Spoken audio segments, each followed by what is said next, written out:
Bonjour à tous, bienvenue sur le Meetup du district. Aujourd'hui, jeudi, il est presque 10 heures, donc je pense on va attendre encore un petit peu les participants qui doivent se connecter. Vous êtes pas nombreux ce matin, mais un très bel auditoire. Je vous remercie d'avoir fait l'effort de toujours prendre un peu de temps pour découvrir d'autres sociétés, d'autres acteurs du spatial, de la donnée spatiale, en l'occurrence pas que, la donnée météo aussi, surtout aujourd'hui. On va laisser parler Weather Force pendant une petite heure, 1 heure et demie grand maximum. Et puis vous pourrez donc découvrir leurs solutions. Alors, Magli Hulot, de la société Weather Force, tu vas nous parler de la météosensibilité comme un avantage compétitif. Tout un programme, on t'écoute, et je dirais comme à la radio, le micro est à toi. Merci Christa. Donc, je me présente très brièvement. Donc, moi, je suis responsable innovation à Weatherforce. Donc, ça comprend la R&D, la data science et donc la mise en place des solutions pour nos clients. Et donc, on va commencer le propos aujourd'hui en se replaçant. La météo, en fait, souvent, moi, quand je discute avec des gens qui ne connaissent pas ce métier-là, sont parfois surpris qu'une start-up puisse adresser cette thématique-là. On fait bien sûr souvent référence à Météo France. Et donc, on va se projeter en fait sur 4 personnes qui ont des problématiques différentes dans leur métier et des métiers qui sont complètement différents. On va commencer avec un premier exemple qui est une personne qui est supply chain manager, qui dans un grand groupe de la cosmétique. Cette personne a en charge des produits pour le soin de la peau. Lorsque donc c'est un grand groupe mondial et en fonction des conditions météorologiques, elle sait que sa crème va plus ou moins se vendre selon les endroits, ce qui peut engendrer à un certain moment donné des problématiques de réapprovisionnement, de redirection des flux en fonction des endroits où la crème se vendrait très bien par rapport à des endroits où elle se vendrait moins bien. Un autre exemple, c'est un directeur Customer Experience. Donc, lui, il est chargé de son site web. Il a des pièces de rechange automobile, des batteries, des essuie-glaces, des pneus. Et en fait, il sait bien que chaque année, ces produits-là se vendent bien en fonction ponctuellement d'événements météo. Et donc, afin de capter un peu plus le trafic web et de faire en sorte que l'acheteur qui, lui, va devoir changer ses essuie-glaces ou sa batterie à cause de conditions météo défavorables, vienne sur son site web plutôt que d'aller dans un magasin concurrent. En tout cas, il va chercher à capter cette personne météo sensible qui a été victime du coup de conditions météo qui engendre un changement de pièce automobile. On a la même chose avec quelqu'un qui serait portfolio product manager. Donc lui, il travaille dans la jardinerie. Il a des différentes variétés de plantes, des fertiliseurs. Et il sait que ces produits vont surtout être vendus lorsque les conditions météorologiques vont être propices au jardinage. Et donc, il va chercher à comprendre cette météosensibilité pour voir dans quelle mesure ça va pouvoir influencer la compréhension de son produit, le packaging de son produit ou la mise en avant de son produit. Et enfin, un dernier cas qui est une chef de projet scientifique dans un grand groupe qui gère des semences de chocolat et de café. Elle veut un produit d'excellence et elle sait que la qualité de la graine va dépendre des conditions météorologiques. Donc, elle va vouloir mener des études amont, notamment liées au changement climatique, aux différents terroirs et conditions climatiques sur ces terroirs, pour voir où est-ce qu'elle peut acheter les meilleures graines en fonction des conditions météorologiques qui ont eu lieu à un endroit donné, afin d'obtenir vraiment une graine de qualité. Donc, on a des métiers complètement différents et au final, le point commun entre ces 4 personnes, c'est qu'elles sont météo-sensibles et qu'elles ont une problématique dans leur métier de météo-sensibilité. Donc, cette météo-sensibilité, en fait, aujourd'hui, elle est connue, elle est analysée. On sait que des études des Nations Unies ont démontré que 70% de l'économie mondiale dépendait des conditions météorologiques et climatiques. Ça veut dire que les impacts météorologiques, alors bien sûr souvent les impacts les plus extrêmes, cyclones, inondations, feux de forêt, sont ceux qui engendrent les coûts les plus directs. Mais dans tout un tas de métiers, la météosensibilité aujourd'hui est une vraie problématique Et ça, c'est notamment lié à la digitalisation des entreprises, à la vitesse d'information, à la vitesse de calcul et le besoin d'avoir une compréhension de son métier de plus en plus pointue, qui fait que le marché globalement du service météo, depuis 20 ans, ne cesse d'augmenter à l'échelle mondiale. De l'autre côté, on a aussi un déséquilibre entre des pays développés qui ont des services météorologiques très avancés, très pointus, et de l'autre côté, et dans des pays en voie de développement, une couverture météorologique beaucoup plus faible, et donc un accès à cette information météorologique pourtant essentielle pour certaines prises de décision, notamment dans un monde fortement de fermiers et agricoles, avec beaucoup de gens qui travaillent dans les champs.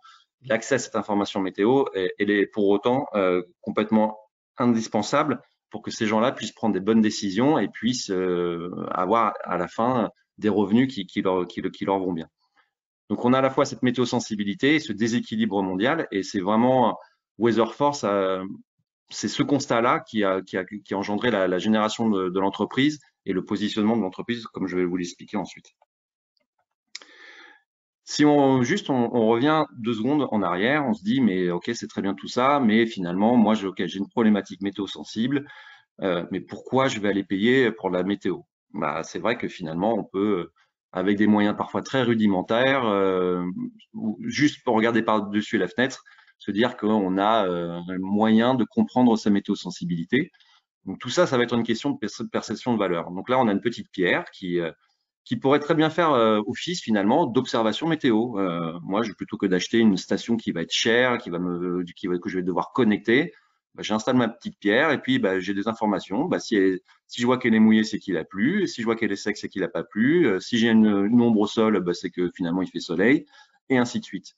Donc, on peut se débrouiller. Donc là, évidemment, c'est pour la blague, mais cette petite pierre, elle est très connue des prévisionnistes météorologiques de prévision météo, comme étant bah, finalement le travail du météorologiste, le travail de la transformation de la donnée, c'est bien pour apporter une valeur par rapport à des choses qu'on pourrait faire par soi-même, parce qu'on a tous une expérience de la météorologie.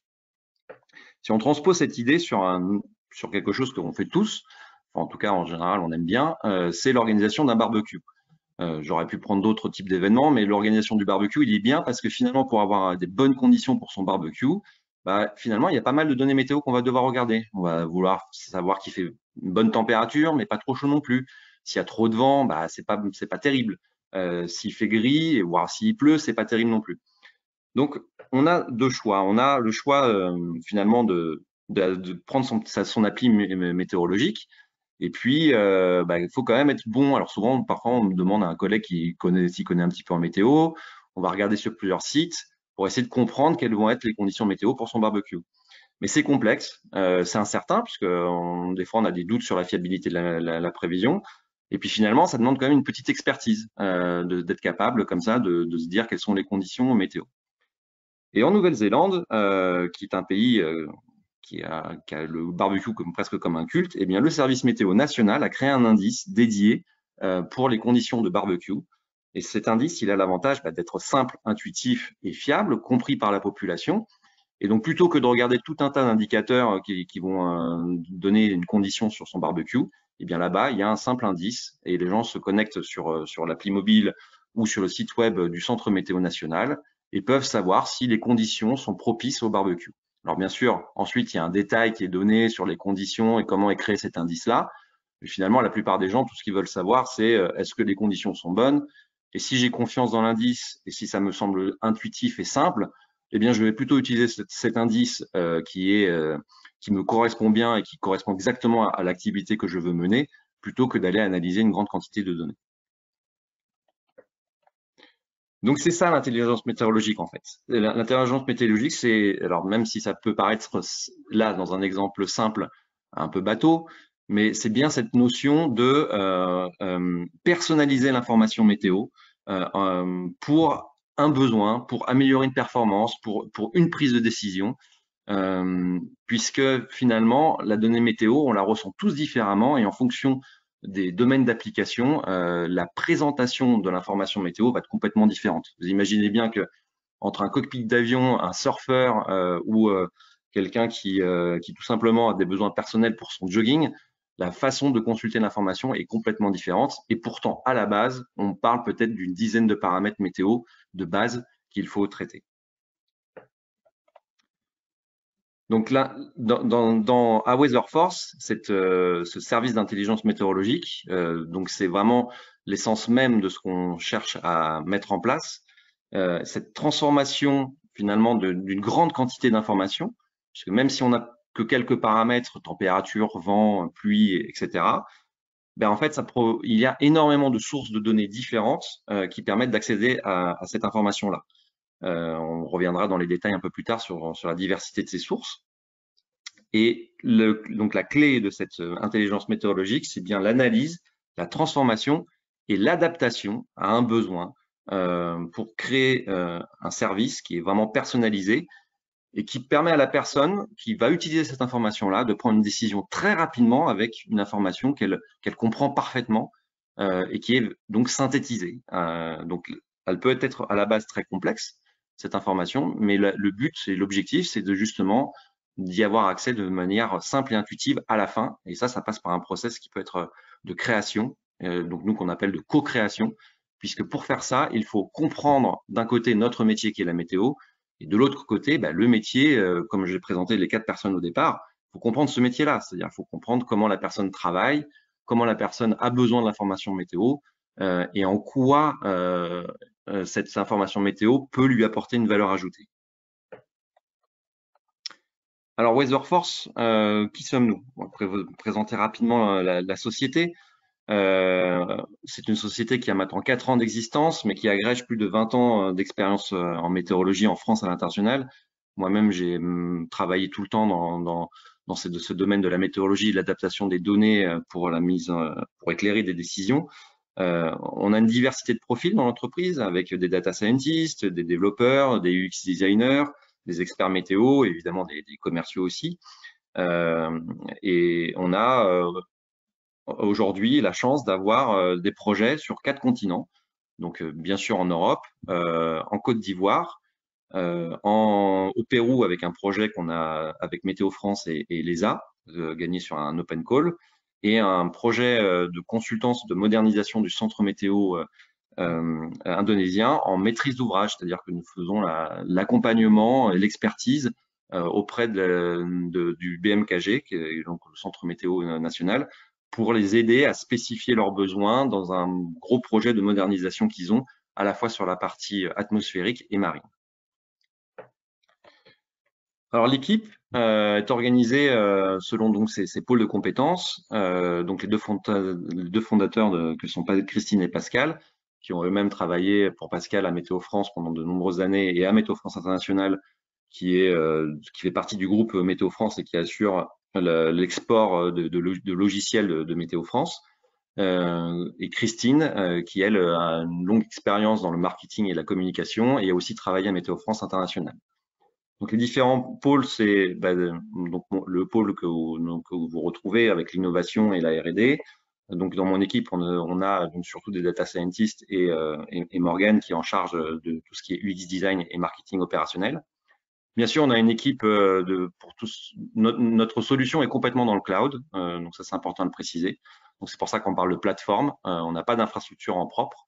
Et donc ça, c'est chapeauté par Julien avec une équipe qui comprend différentes compétences nécessaires du coup à la mise en place de nos solutions dans le cloud. Et bien sûr, on a l'équipe commerciale.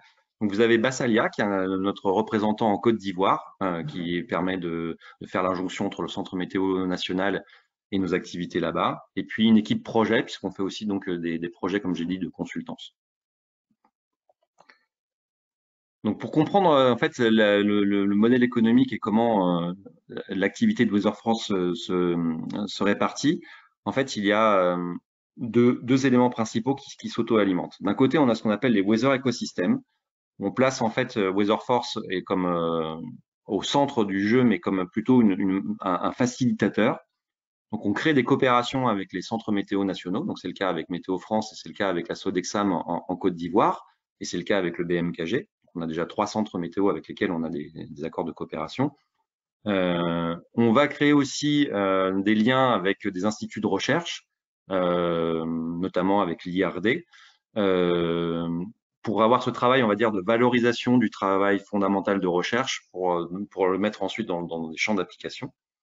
Et bien sûr, on a aussi le côté entreprise. Et donc ça, c'est au cœur aussi à la fin, puisque le but de tout ça, c'est de délivrer des services efficients aux entreprises. Et puis, on a notre écosystème. Hein, typiquement, Eurospace Valais fait partie de ces facilitateurs qui nous aident aussi à diffuser notre savoir-faire. Et ça va alimenter donc notre service d'intelligence météorologique, puisque cette recherche fondamentale qu'on va faire en coopération avec l'IRD ou avec d'autres instituts de recherche nous permet en fait d'avoir une recherche sur des temps longs, avec parfois la mise en place de thèses. Et ça, et à la fois aussi avec les centres météo, une crédibilité, un accès à des données météo de grande qualité, sans que nous, on ait du coup un travail massif à faire là-dessus. Et ça donne de la consistance au final à la solution qu'on va pouvoir délivrer aux entreprises et alimenter donc du coup les entreprises de cette solution qui est finalement le fruit de l'ensemble de cette coopération-là.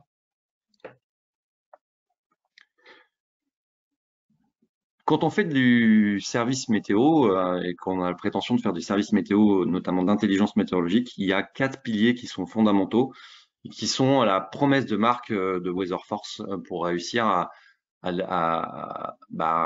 faire en ce que l'entreprise délivre un service de qualité. Alors c'est en anglais, je suis désolé, mais c'est que les mots en anglais finalement pour cette promesse de marque sont assez importants. Et bon, la première qui est essentielle, c'est la crédibilité. C'est-à-dire que l'information météo qui est livrée et la solution qui est livrée, il faut que on ait confiance dans l'usage de cette donnée, que lorsque la donnée est délivrée, elle est compréhensible et surtout on a confiance dans son usage. Et cette confiance, elle est aussi nécessaire de se reposer sur quelque chose de robuste, c'est-à-dire un service qui va délivrer l'information en temps et en heure, sur une plateforme qui est capable d'absorber des hausses de charges avec une montée en termes de nombre de clients ou de nombre de données à traiter. Et donc, en fonction des activités, ce qu'on appelle la timeliness, dependability, c'est la capacité à livrer une information météo très rapidement, parfois au moment où on en a besoin. C'est notamment le cas sur tout ce qui est événements type orage, inondation, crue précoce, où là, la vitesse de transmission de l'information est vraiment importante. Mais on peut avoir le cas dans des process d'entreprise où le lundi matin, on a besoin de prendre une décision et on a besoin que la dernière information météo soit disponible pour la réunion qui est à 10 heures.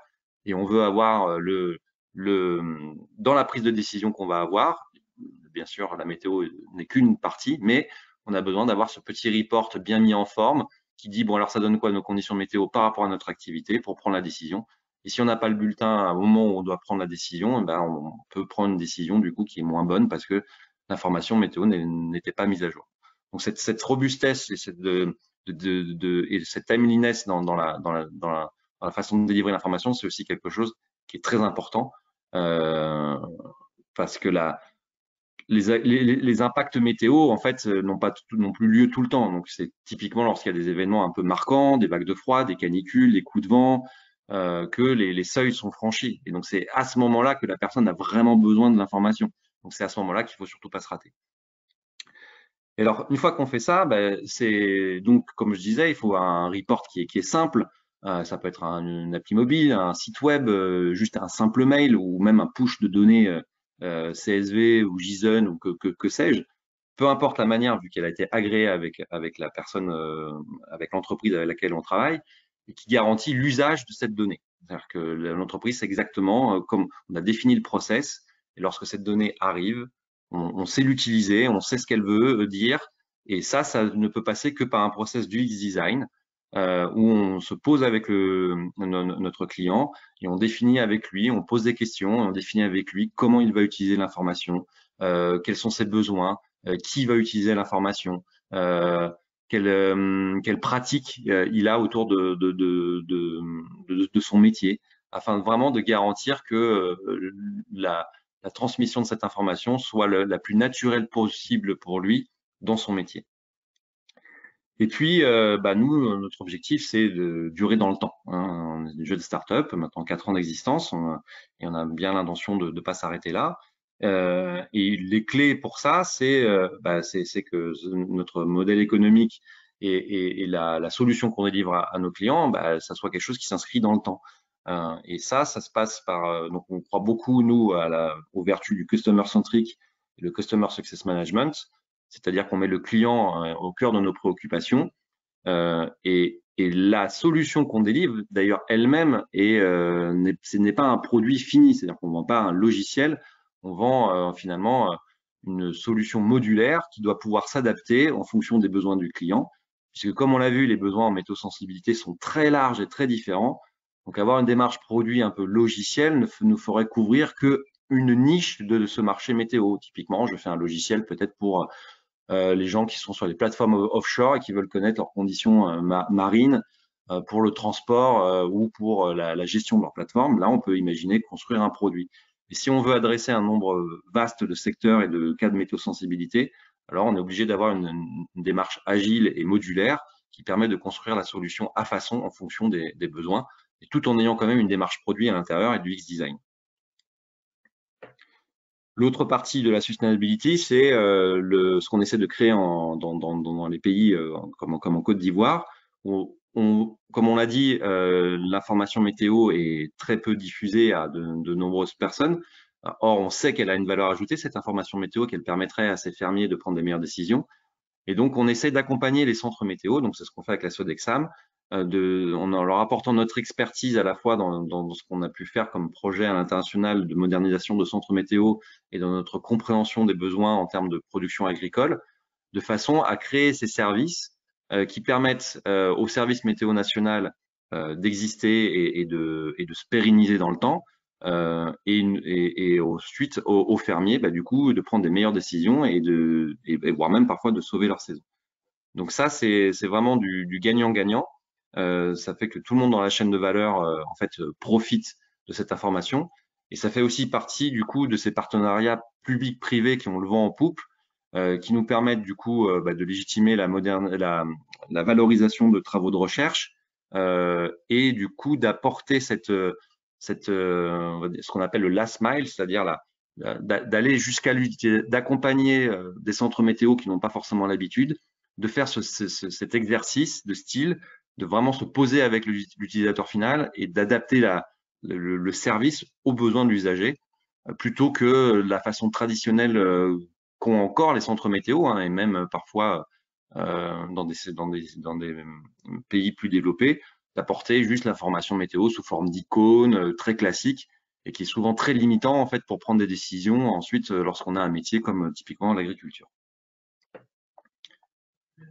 Christa, pas de questions à ce stade-là? Écoute, pas de questions. Continue, c'est très bien comme ça. Vas-y. Très bien. Donc, pour rentrer un peu dans le vif du sujet de notre solution, maintenant que j'ai présenté un peu la thématique et notre métier, donc comme j'ai dit, on travaille avec une plateforme dans laquelle on met au cœur cette intelligence météorologique et cette co-création. Alors, j'ai beaucoup parlé du X-Design, mais on verra, cette co-création, en fait, je l'ai évoqué, mais elle ne s'arrête pas que à l'UX-Design, elle s'arrête aussi à l'adaptation du coup du livrable final, quel type de visualisation, quel type de transfert de fichiers. Et elle s'adapte aussi sur l'intelligence météorologique en fonction de ce qu'on cherche et la problématique. Nous, on ne va pas forcément utiliser les mêmes algorithmes, la même façon de traiter la donnée, puisqu'on va orienter du coup la recherche de la valeur sur une prise de risque ou sur plutôt l'amélioration en moyenne d'une erreur. Donc la définition à la base de la problématique liée à la météosensibilité est essentielle aussi pour orienter l'usage d'une algorithmie plutôt que d'une autre. Alors en amont, comme bien sûr, on est consommateur de données météorologiques, d'images satellites, l'image satellite aujourd'hui, c'est une composante essentielle du métier de la météo, puisque ça permet d'initialiser les modèles, ça permet d'avoir une spatialisation mondiale d'informations, là où parfois il n'y a pas beaucoup de données, ça on en reviendra un petit peu là-dessus tout à l'heure. Et puis, bien sûr, il y a les fameux modèles de prévision qui permettent de faire des prévisions aujourd'hui sur différentes échelles de temps. Et là aussi, je rentrerai un peu plus dans les détails tout à l'heure. Et puis, comme on l'a dit, ça n'a de sens que si on mélange ça avec des données d'activité, donc de compréhension d'un métier. Donc, ces données d'activité, elles peuvent être statiques, c'est-à-dire que c'est juste la compréhension par exemple, d'un degré jour nécessaire pour que le blé pousse bien. Mais ça peut être des données de vente, ça peut être des données de trafic, ça peut être des données de fréquentation d'un magasin. Quelle que soit en fait la donnée, et c'est cette donnée-là où on va essayer d'aller chercher à l'intérieur quelle est la météosensibilité de cette donnée. Donc là, évidemment, ça va dépendre de la qualité de la donnée et nous ensuite de la capacité qu'on va avoir à extraire le signal de météosensibilité de cette donnée. Et au bout de la chaîne, tout ça pour faire quoi? Donc on va dire 3 grandes familles. On va avoir le flux météo assez classique. Donc ça, je vais vous montrer des use cases. Donc on a parfois la mise en place de solutions juste de diffusion de cette donnée météo un peu plus moins travaillée en tout cas, avec des paramètres plus classiques. Et là, ce qui va vraiment compter, c'est la dependability, le fait que la donnée soit toujours bien envoyée en temps et en heure, sans faille, au moment où la personne en a besoin. Par-dessus ça, on va construire ce qu'on appelle les indicateurs météo. Donc, un indicateur météo, c'est un peu ce que vous avez vu avec le barbecue tout à l'heure. Donc, c'est la compréhension de comment on va prendre plusieurs informations météo pour construire vraiment l'indicateur que la personne veut voir. Alors, soit les sociétés connaissent déjà leur indicateur météo, c'est le cas souvent en agriculture, sur une plante, on connaît son nombre de degrés jour nécessaire, on sait la quantité d'eau dont elle a besoin. Donc l'indicateur, il est connu et on a presque plus qu'à on a plus qu'à le mettre en place et à le valider avec le client parce que au-delà de ce que nous on pourrait trouver sur le net, il y a parfois des subtilités et les services de R&D des entreprises ont déjà souvent travaillé là-dessus et connaissent donc l'indicateur de météosensibilité qu'ils veulent. Mais parfois on le connaît pas et du coup là on va mener une étude en coopération avec l'entreprise pour essayer d'identifier cet indicateur météo. Et ensuite, on peut aller encore plus loin, c'est-à-dire au-delà de l'indicateur météo, c'est carrément c'est l'indicateur d'activité. Donc là, on ne va pas livrer une quantité en degrés jour ou en millimètres, on va vraiment donner du chiffre d'affaires, du nombre de gens à mobiliser en termes de ressources, un pourcentage de risque d'une maladie, etc. Donc on est vraiment là on va dire dans le plus loin qu'on peut aller, c'est-à-dire que la météo est complètement cachée, mais on donne juste la part météo qui est liée à l'activité. On a 3 étapes pour faire ça. Donc définir et collecter les données nécessaires. Ensuite, on les agrège, on les traite pour enfin adapter et créer la solution. Donc c'est vraiment important de respecter à chaque fois ces étapes-là, parce que en fonction des projets, on peut aller chercher une donnée qui est spécifique et traiter à façon du coup la solution pour notre client.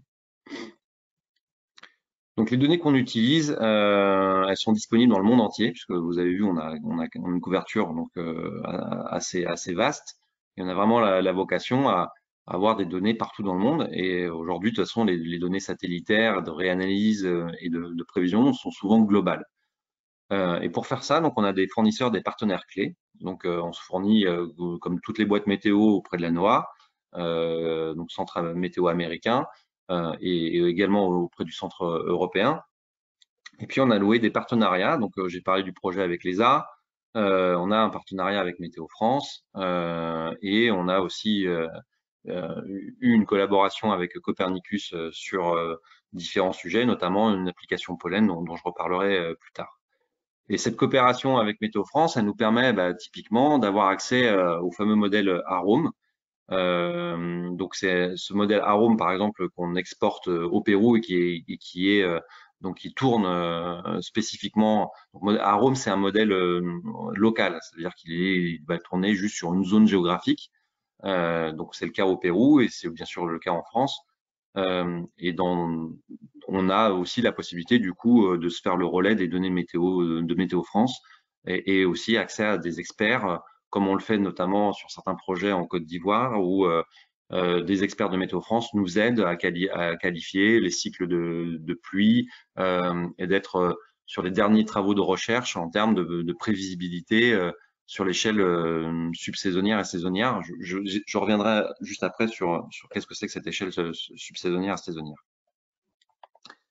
Donc, pour positionner un peu la donnée météo dans un axe de temps, donc là, on n'est même plus dans la météo. En fait, aujourd'hui, si je devais être pointu, je dirais qu'on fait plus de l'intelligence climatique que de l'intelligence météorologique, parce que pour beaucoup de métiers, la connaissance du passé est essentielle. Et à partir du moment où on regarde loin dans le passé, on est vraiment dans le climat. Pour comprendre ces données dans le passé, il y a des données qui s'appellent les données de réanalyse, qui sont en gros des données comme vous avez vos modèles météo de prévision et qui tournent dans le passé et qui vont donner du coup une compréhension de ce qu'était l'état de l'atmosphère et des conditions météorologiques dans le passé. On a aussi bien sûr toutes les données satellitaires qui vont donner des estimations de pluie, qui vont donner des températures de sol, qui vont nous donner l'état de couvert végétal, etc., etc., l'humidité des sols. Donc, il y a tout un tas de données satellitaires qu'on peut utiliser pour assurer le monitoring et la compréhension des sécheresses, des inondations, de l'évolution du couvert végétal, etc. Ensuite, si on se place en termes de prévision, il y a vraiment deux axes de temps principaux. Il y a l'axe 15 jours, où là, on est dans une prévision classique telle que vous pouvez la connaître, 15 degrés, pluie. Alors bien sûr, c'est plus ou moins fiable en fonction des situations météo. Mais par exemple, des événements comme les canicules, aujourd'hui, on arrive à bien les anticiper entre 8 et 14 jours à l'avance. Là, la baisse des températures assez nette qu'on a eue sur ce mois de septembre était assez bien anticipée par les modèles environ 15 jours à l'avance. Il y avait déjà les premières tendances un décrochage de froid pouvait se faire. Alors bien sûr, au départ, on est sur des fiabilités qui restent, on ne sait jamais, il faut quand même suivre l'information, surtout quand on est à 15 jours. Mais on a des situations comme ça où on a de la prévisibilité. Et dans le même temps, ce qui peut être curieux, c'est que sur des phénomènes plus locaux, on peut avoir parfois des ratés sur des phénomènes convectifs. Bon, ça, c'est vraiment lié à on va dire, à la physique et aux lois qui font que la météo est ce qu'elle est. Et ensuite, quand on franchit cette barrière des 15 jours, on va passer dans ce qu'on appelle l'échelle subsaisonnière à saisonnière. Donc, on est sur des prévisions plutôt à la semaine, au mois, ou voire au trimestre. Et là, on peut ne fonctionner qu'en anomalie. Donc, c'est les petits bulletins parfois que vous voyez peut-être de Météo France ou d'autres qui vous disent cet été, les conditions seront, les températures seront plus chaudes que la normale, les pluies seront plutôt moindres que la normale. Voilà, on ne peut pas dire à une échelle mensuelle, il va faire 15 degrés le 15 août dans 3 mois. Ça, c'est pas possible. On travaille vraiment en anomalie par rapport à une situation standard. Cette prévision, quelle est sa qualité? Donc, en fait, la météo, c'est vraiment plus on est près du moment et plus on est bon. Et plus on veut s'éloigner dans le temps et plus ça devient flou. Donc, on est capable de faire des prévisions fiables à 7 jours, quasiment à la journée, voire même à la demi-journée. On est ensuite prétendre faire des bonnes prévisions à la journée pour une horizon à 2 semaines, ça commence à devenir plus compliqué. Ça va dépendre des paramètres, mais on va plutôt conseiller du coup d'aller sur de l'accumulation. Donc typiquement, accumuler une donnée de pluie ou de température entre une prévision pour la deuxième semaine. Donc je suis aujourd'hui et je veux comprendre quelle est mon accumulation de pluie pour la semaine suivante. Ça, c'est déjà un peu plus fiable parce qu'on va du coup agglomérer sur le temps. Et même si la pluie n'arrive pas le jeudi, il y a de bonnes chances qu'elle arrive le vendredi. Donc au final, au global, on est meilleur. Et puis ça va dépendre aussi de la zone géographique. C'est-à-dire que si on veut vraiment connaître sur son champ la quantité de pluie qui va tomber, forcément, cette pluie-là qu'on va scorer à 2 semaines, peut-être que ça va être moins bon que si je commence à utiliser ça sur un bassin versant. Donc, si je suis hydrologue et que j'utilise ça sur un bassin versant, il y a quand même beaucoup plus de chances que la pluie qui est vue par le modèle soit effectivement constatée quelque part au niveau géographique. Et donc, on a bien ce déphasage spatio-temporel qui font que les modèles météo voient souvent des choses, mais parfois ça bouge un peu. Donc, l'événement a lieu, mais il n'est pas exactement à l'endroit auquel on avait pensé et pas forcément dans la chronologie auquel on avait pensé. Mais si du coup, en fonction des échelles de temps et que lorsqu'on est dans des grands groupes et qu'on a des enjeux mondiaux, finalement, on arrive à avoir de la prévisibilité puisque on n'est pas dans un champ. À l'inverse, si on est un agriculteur et qu'on veut savoir dans 3 semaines quelle est la quantité d'eau qui va tomber, et ben là, ça peut devenir plus compliqué. Sauf si on est dans les pays tropicaux, puisque la prévisibilité dans les pays tropicaux, c'est là où on a les scores maximum en termes de capacité de prévision jusqu'à 4 semaines et jusqu'à 6 mois. Et notamment, les phénomènes comme El Niño, La Niña sont annoncés maintenant 3 à 4 mois à l'avance.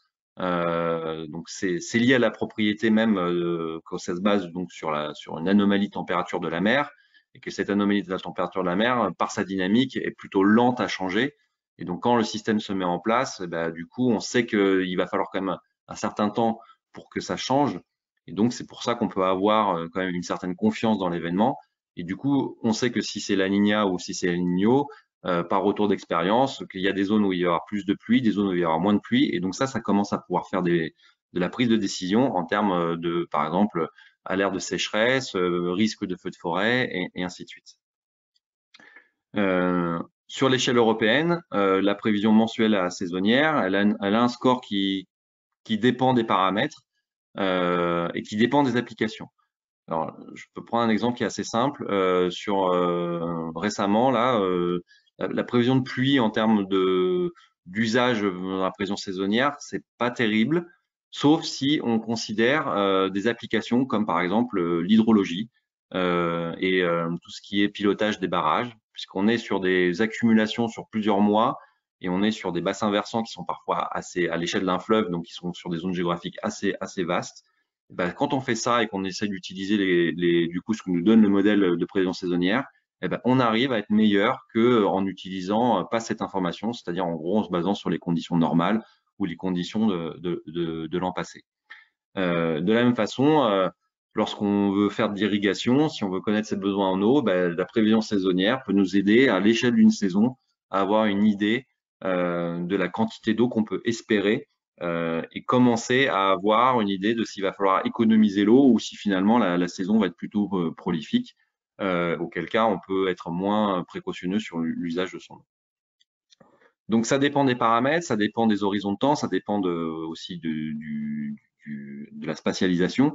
Donc c'est pour ça qu'il est essentiel de co-créer la solution pour bien comprendre et de mesurer le gain qu'on peut espérer en avance de phase avec nos clients. Donc on a cette phase, on va dire, de simulation des gains de façon à ce qu'on puisse attester de la valeur ajoutée de notre solution.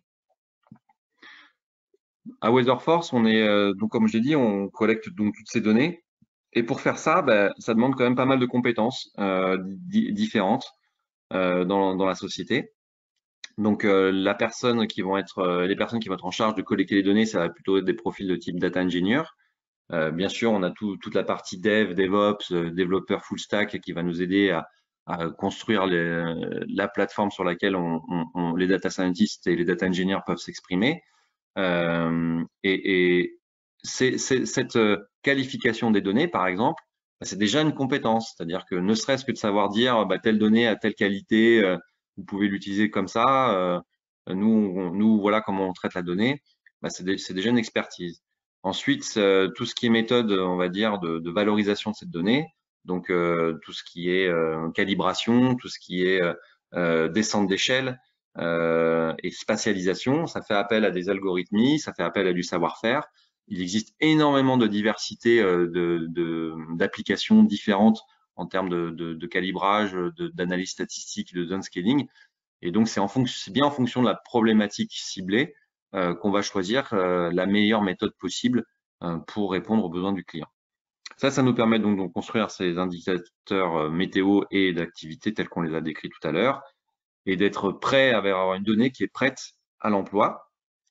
pour être visualisé ou simplement poussé. Alors, quand on dit visualiser, ça peut être dans un SI client, c'est-à-dire que juste nous, on pousse la donnée et ensuite, c'est chez le client que cette donnée est visualisée.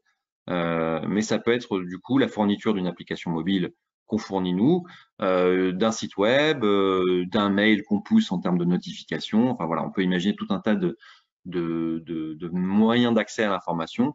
Et nous, on fait en sorte du coup d'avoir un réseau, on va dire, d'entreprises partenaires pour que si jamais avec 20 personnes, vous imaginez bien qu'on peut pas tout faire. Donc, mais on a la capacité comme ça à avoir dans l'écosystème toulousain et pas que d'ailleurs des partenaires. Donc typiquement sur l'appli mobile, nous on s'appuie sur des gens qui sont spécialisés dans le développement de l'appli mobile qui demandent des compétences en tant que telles.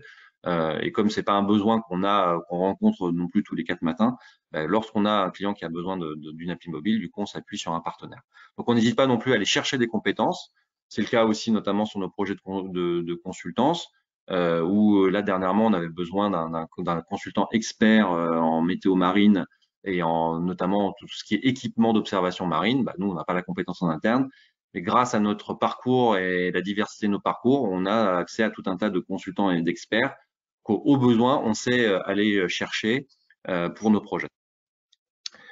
Et on va dire que notre cœur de métier, et là où on veut vraiment internaliser les compétences, c'est la data science, le data engineer, tout ce qui tourne autour de cloud architecture et du DevOps et du développement Python, et bien sûr l'expertise météo qui est essentielle pour réussir à bien comprendre cette donnée météo. Alors Yves, une petite question, je pense que tu y as partiellement répondu ou même quasiment répondu, mais néanmoins je souhaite te la poser. Si tu veux apporter des compléments, la personne nous propose la question suivante. Pouvez-vous en dire plus sur les services proposés à vos clients, des services de type SaaS? Vous parlez de l'UX design, avez-vous des services types et des ergonomies que vous adaptez pour chaque usage? Un exemple, un commentaire, merci beaucoup. Je pense que tu as pas mal répondu, mais est-ce que ce que je comprends, c'est que vous êtes très adapté en fait à votre client. C'est ça que je comprends. Oui, alors c'est vrai que peut-être je traîne un petit peu, je vais accélérer pour aller sur les use cases du coup, qui sont présentés juste après, et qui vont donner des exemples de ce qu'on fait concret, de retour d'expérience qu'on a de nos clients, et qui permettra de démontrer un peu tout ce que je viens de dire là sur du coup l'adaptation de la solution à nos usagers. Donc, je vais accélérer sur cette partie-là, je pense, du coup. Donc ça, c'était juste une petite slide qui présentait les endroits où on a, comme je disais tout à l'heure, dans les pays occidentaux, beaucoup de données d'informations météo. Et par contre, dans ces zones tropicales, beaucoup moins d'informations météo. Et c'est l'un des challenges, du coup, d'apporter cette information météo, donc sur base de données satellitaires et d'une méthode qui s'appelle le downscaling. Donc, je vais passer très vite là-dessus. L'idée, c'est qu'on a des données grillées mondiales et qu'on sait les mélanger avec une topographie locale et des données, des capteurs locaux qu'on peut installer en IoT ou des capteurs déjà météo existants. Et ça nous permet d'arriver à avoir une donnée à beaucoup plus haute résolution. Donc, ça se fait avec soit des méthodes statistiques, mais ça se fait aussi avec des méthodes dynamiques de physique. Donc, exemple de downscaling. Donc, ça, c'est sur notre projet qu'on a au Pérou. Donc, à gauche, vous avez un nombre de jours de pluie, donc ça se fait sur une période. Ça permet de voir sur des zones typiquement avec une exploitation agricole la différence qu'on peut avoir en termes de nombre de jours de pluie. Et à droite, vous avez une sortie du modèle AROM où on voit bien du coup avec sa résolution à 2,5 km les phénomènes de vallée, le côté plus les pics de montagne, parce qu'on va quand même de 0 à 6 000 mètres sur une distance assez courte. Et donc là, on voit bien que d'avoir un modèle à plus haute résolution, ça devient essentiel pour pouvoir bien prendre les décisions en fonction de l'emplacement des zones agricoles. Alors, ces cas d'usage, du coup, Christa, pour répondre à la question qui est posée, j'espère que ça y répondra en présentant ces différents cas d'exemple de réalisation faite à Weatherforce. On va commencer avec un cas où le but là, c'est vraiment l'amélioration de l'expérience client. La problématique, elle est pour cette entreprise de délivrer des conseils pertinents. Et il se trouve que c'est lié au développement d'une chenille. Et cette chenille, elle se développe en fonction des conditions météo. Donc là, on est sur ce qu'on appelle nous un indicateur d'activité, c'est-à-dire que c'est une quantité de chenilles qui va se développer. lorsque cette quantité de chenilles, elle est principalement liée, l'anticipation de cette quantité de chenilles liée aux conditions météorologiques. Et donc pour ça, on a mis en place une interface web avec une cartographie donc qui est assez précise et qui permet aux personnes qui ont accès à cette carte ensuite de délivrer des conseils en disant attention, on sait que la chenille est en train de se développer dans votre zone, il est temps de traiter, et donc c'est un moyen d'encourager à l'achat de son produit, mais pas pour juste pour embêter les gens. C'est vraiment que si on le fait pas, la chenille va tout ravager et que c'est vraiment le moment de faire le traitement. Donc on est vraiment dans l'anticipation et dans l'accompagnement à l'usage d'un produit qui va permettre de neutraliser ces produits. Alors, c'est cette chenille. Je précise qu'il s'agit de produits de biocontrôle et non pas d'entrants chimiques, même si l'information météo peut aussi justement permettre de réduire ces entrants chimiques, puisque l'idée c'est de diffuser lorsque les conditions météo sont les plus propices. Donc là, finalement, on est sur un conseil technique à la fin, mais c'est bien dans une relation de client, donc on est dans du technico-commercial, où l'indicateur d'activité du nombre de chenilles, qui lui-même est météo-sensible à la base, permet ensuite d'engager un dialogue entre les conseillers et du coup le réseau de vente. Je passe sur un autre exemple. Donc là, on est sur une toute autre cartographie. Vous avez vu la cartographie d'avant, elle était à 2,5 km pixelisée. Là, on est plutôt sur une information départementale. Et on n'est pas sur des plages de temps, on est vraiment sur une augmentation de quantité de température qui va faire qu'on est en fait, on va anticiper la floraison et donc l'arrivée à maturité du produit agricole. Donc là, en l'occurrence, il s'agit de pommes. Donc ça, c'est pour en fait l'objectif, c'est vraiment de mobiliser toute l'entreprise pour savoir que c'est le bon moment pour aller récolter. Donc mobiliser du coup les ressources humaines pour aller dans les champs et récolter au bon moment et de l'anticiper suffisamment pour qu'on ait suffisamment de personnes qui soient présentes. Et puis ensuite mobiliser le réseau de vente pour que une fois qu'on a récolté ces pommes, il faut les écouler. Donc, il faut plus on anticipe ça, plus l'entreprise est capable d'avoir ces informations-là en avance et plus elle est capable, du coup, de s'organiser et d'optimiser cette période de récolte. Sachant qu'on est sur des climats changeants, des pics de chaleur au printemps qui sont très précoces, des dormances en hiver qui sont de moins en moins, on va dire, moins en moins de froid. Donc, des arbres ou en tout cas des vergers qui sont perturbés par tout ça et qui donnent beaucoup de fil à retordre aux opérateurs qui ensuite doivent essayer de composer avec ça. Donc si on peut les aider du coup à mieux comprendre les conditions liées à leur activité, anticiper le moment de la récolte et ensuite mobiliser leur force de vente, c'est du gagnant-gagnant. Et ça permet à la fin de vraiment optimiser les stocks et de pas de pas être surpris par les conditions météorologiques. C'est bien le but. Autre cas, donc là on est dans un produit qui est, on est vraiment sur juste de l'indicateur météorologique. Et cet indicateur, donc c'est une accumulation de précipitations. Donc là on est en Pologne. C'est un produit qui se vend lorsque les quantités de pluie deviennent significatives, puisqu'un ravageur commence à apparaître.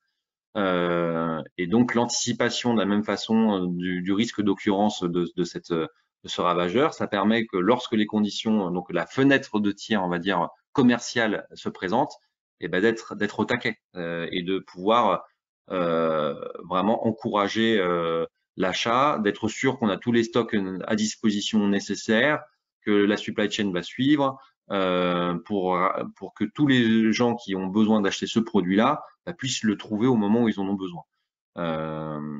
Donc, si on veut simplifier la problématique, on peut dire que c'est le cas de la canicule. Il fait hyper chaud, vous voulez un brumisateur pour vos enfants parce qu'ils ont trop chaud, vous allez en pharmacie et bim, il y en a plus parce que vous êtes réveillé un peu trop tard et que déjà d'autres gens ont eu la même idée que vous.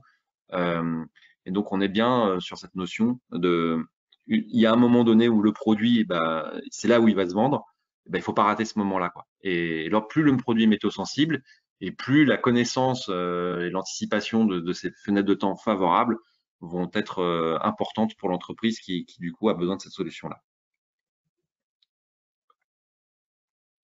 Autre exemple, plus diversifié, là on est plus dans une étude marketing. Donc ça c'est un peu vieux, mais c'est une étude auquel j'avais participé donc en 2011. Donc c'est une cartographie de l'ensemble des produits de grande consommation qui sont météo-sensibles. On part en fait de ce classement. Il se base sur, donc on était au printemps 2011 et bah, ce printemps 2011 était plutôt précoce et plutôt positif en termes de soleil, d'ensoleillement, et notamment par rapport à l'année d'avant qui avait été plutôt maussade. Et donc ça a engendré des hausses qu'on sait quantifier avec l'intelligence météorologique et les modèles statistiques, bah, notamment de produits de glace, d'insecticides puisque les moustiques étaient arrivés plus tôt cette année-là, bah, d'une consommation d'eau plus importante parce qu'on avait plus soif, parce qu'il faisait plus chaud, et ainsi de suite. Et donc on retrouve tout un tas de produits qui sont météo-sensibles, les saucisses parce qu'on fait plus de barbecue, et ainsi de suite. Dans le même temps, on a aussi des produits qui sont perdants. Bah, dans l'année d'avant, bah, les soupes, on en avait un peu plus bu, on en avait plus mangé. Et bah, cette année-là, on va manger moins de soupe. On a aussi peut-être moins de consommation de type chocolaté. Donc, pour Pâques, si on veut acheter du produit et mettre des petits œufs dans son jardin et qui fait 30 degrés, c'est quand même moins, donc moins agréable. Donc, on va peut-être moins acheter de chocolat. Mais par contre, si les conditions sont plutôt fraîches, bah là, on va être content et on va mettre ces petits œufs au chocolat partout et donc tout le monde va acheter plus de chocolat. Donc voilà, c'est cette idée que il y a des gagnants et des perdants et cet indicateur à la fin, c'est du chiffre d'affaires, c'est du volume, c'est la part dans son activité de la météosensibilité. Ça permet d'avoir une idée de sa performance. Est-ce que j'ai performé parce que les conditions météo étaient optimales ou en tout cas dans ma campagne commerciale, quelle est la part de la météo qui a aidé ou au contraire qui m'a un peu coupé l'herbe sous le pied, qui m'a empêché d'avoir une bonne performance commerciale.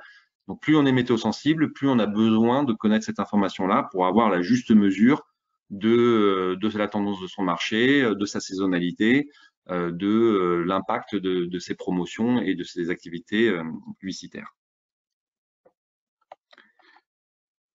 Je bascule sur un autre sujet qu'on traite aussi, qui est la pollution à l'échelle locale. Donc ça, c'est un projet qu'on a fait. Donc ça, c'est aussi pour illustrer ce que j'ai dit tout à l'heure sur le partenariat entre centres de recherche, centres météo et entreprises privées. Donc là, on était en partenariat avec l'Université de Varsovie, qui a installé des capteurs de pollution de l'air. Et nous, on a fait un travail d'acquisition de données satellitaires pour le passé et de données donc Copernicus atmosphère pour la qualité de l'air. Et on a fait une descente d'échelle de ces données de prévision donc globalisées de pollution de l'air basées sur les observations de ces capteurs. Et donc l'idée, c'était d'avoir une prévision de la qualité de l'air vraiment adaptée à l'endroit où étaient installés ces capteurs pour cartographier de façon plus précise que ce que peuvent donner les modèles globaux un indice de qualité de l'air, sachant que la qualité de l'air, derrière, on a beaucoup d'autres sous-paramètres, les particules fines, les pics d'ozone, etc. Et cette information, bon, elle est plutôt dans le domaine public puisque ça a été commandité par des mairies. Et l'objectif, c'était vraiment d'informer en Pologne à l'échelle locale de la qualité de l'air. Sur cette qualité de l'air, on a fait un autre projet avec de la même façon projet Copernicus, donc avec CAMS. C'est une application qui a vécu pendant 3 ans. Qui a été lancé en 2000, je crois, je ne dis pas de bêtises, en 2017. Le projet a été lancé en 2017. Donc là, on retrouve bien tout le travail d'ergonomie, du design, de la façon de présenter. Donc ça a été fait en interrogeant des personnes qui étaient allergiques pour comprendre comment elles souhaitaient consulter l'information.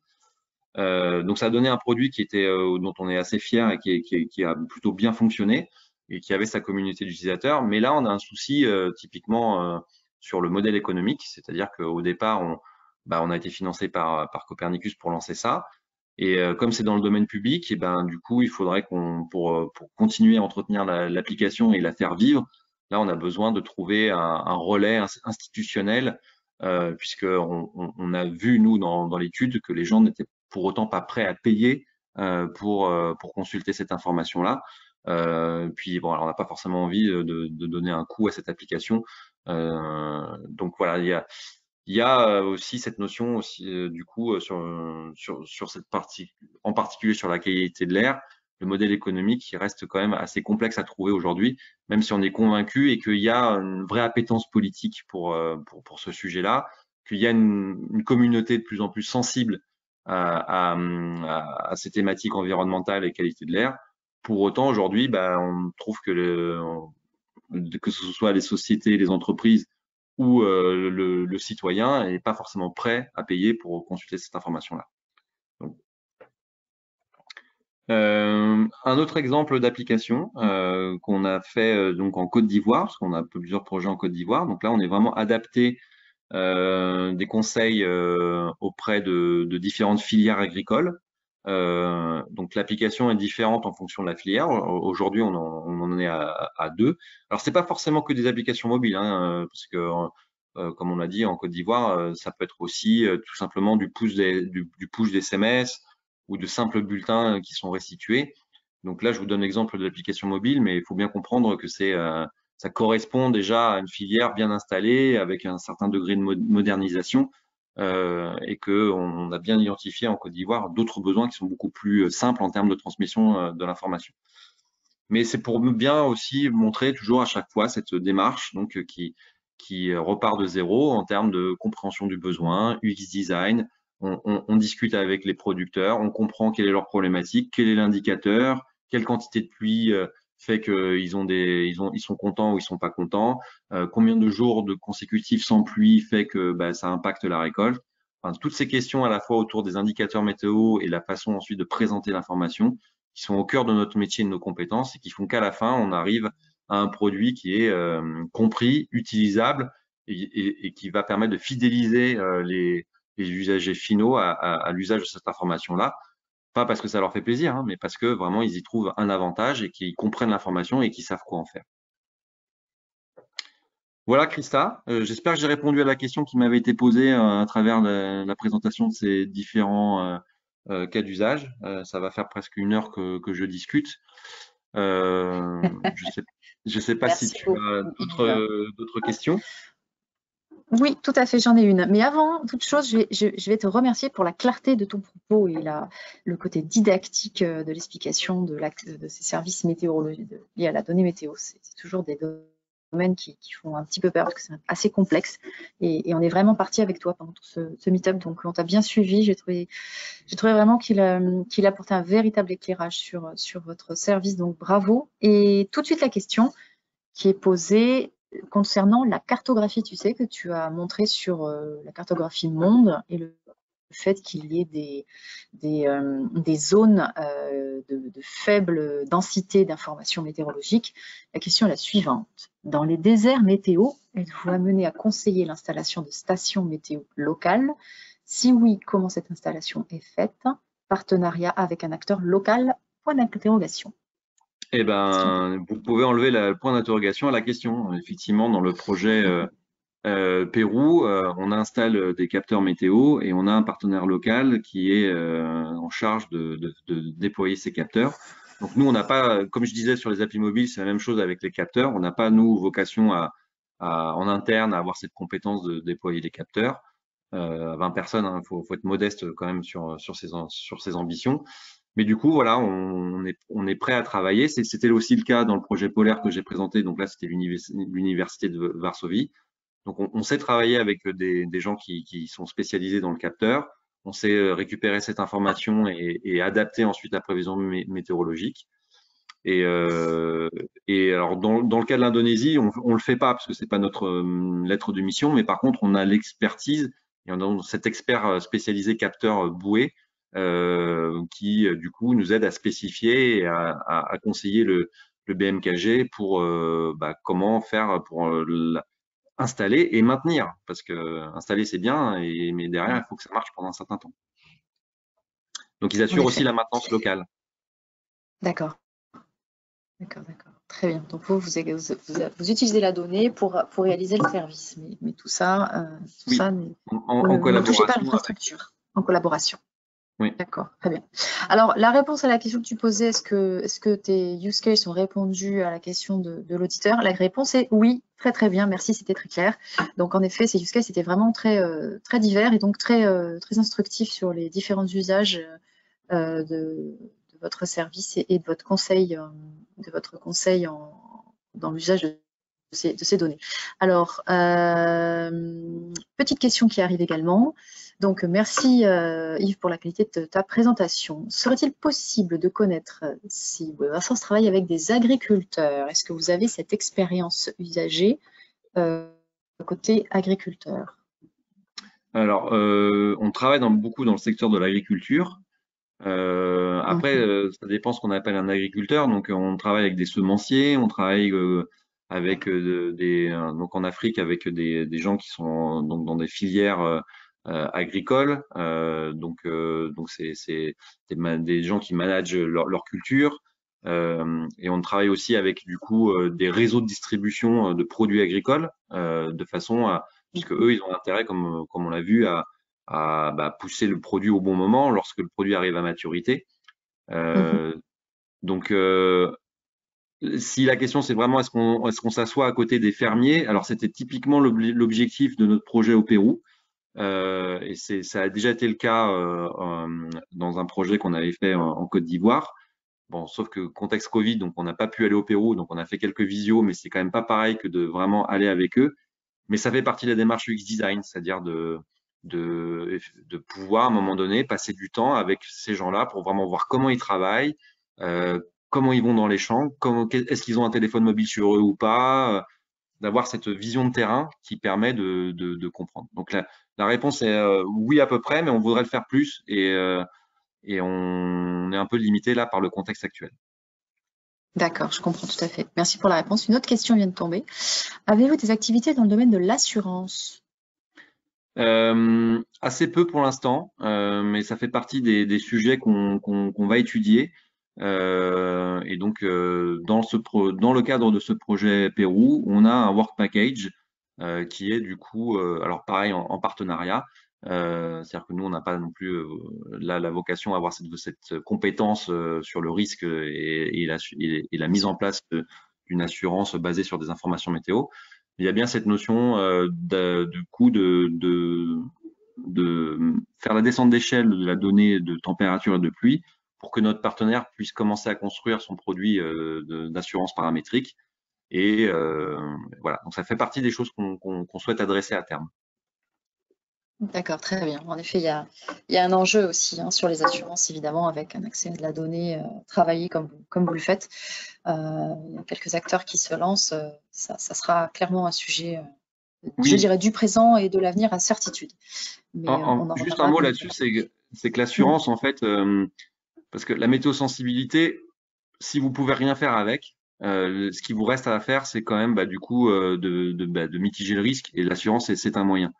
C'est-à-dire que si la prévision que vous attendez, c'est à 3 mois parce que votre récolte elle va être impactée, et vous savez que votre récolte est météosensible, mais il vous faut une information de 3 à 6 mois et finalement l'état de l'art fait que c'est pas possible. Et il vous reste quand même la possibilité du coup par rapport à un risque de vous assurer et du coup d'être rémunéré si la condition mauvaise venait à arriver.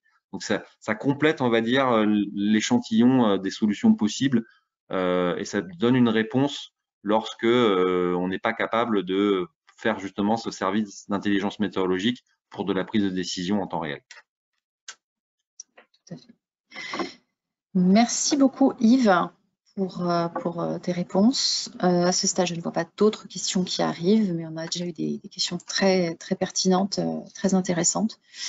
Je vais laisser encore quelques petits instants aux auditeurs si une question souhaite être posée avant que l'on clôture cet excellent meet-up.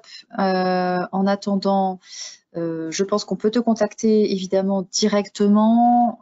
Je suis à même de transférer le mail, donner les coordonnées de Yves à qui le souhaiterait. Donc, n'hésitez pas à me contacter. Vous avez mon email dans le mailing des Meetup District. Et puis, je vous enverrai évidemment un petit mail à la fin de ce Meetup pour communiquer les contacts de Weatherforce et particulièrement de Yves, si vous avez des souhaits de poursuivre un projet ou tout simplement poser une question sur l'activité de Weatherforce. Eh bien, écoutez, pas d'autres questions, donc on va clôturer. Je vais à nouveau te remercier chaleureusement, Yves, pour tout ce temps passé à nous expliquer votre activité. Ah, si une petite question vient d'arriver, allez, je diffère la fin. Serait-il possible de connaître les différents types de partenariats possibles avec des entreprises ou des startups et Weatherforce? Un des premières slides montrait qu'il y avait une possibilité de collaborer entre Weatherforce et des startups. Est-ce que tu peux élaborer un petit peu? Oui, alors c'est ce que j'essaie d'exprimer en disant que il y a des cœurs de métier sur lesquels on veut internaliser les compétences. Je les ai décrites, data science, expertise météo, tout ce qui est tout ce qui tourne autour de l'architecture cloud de notre plateforme.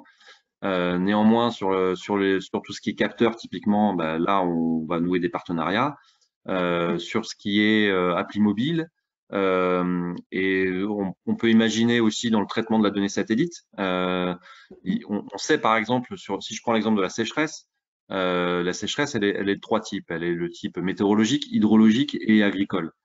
Typiquement sur la sécheresse agricole, il existe des produits satellitaires que le monde de la météo sait traiter, mais quelqu'un qui est spécialisé dans le traitement de la donnée satellitaire pour des usages agricoles va sûrement avoir des produits de bien meilleure qualité que ce que nous on pourrait proposer, et ça pourrait venir compléter une offre où on viendrait mélanger du coup nos données, notre savoir-faire de données météo avec des données du coup d'évolution du couvert végétatif bien plus élaborées que ce que nous on pourrait faire.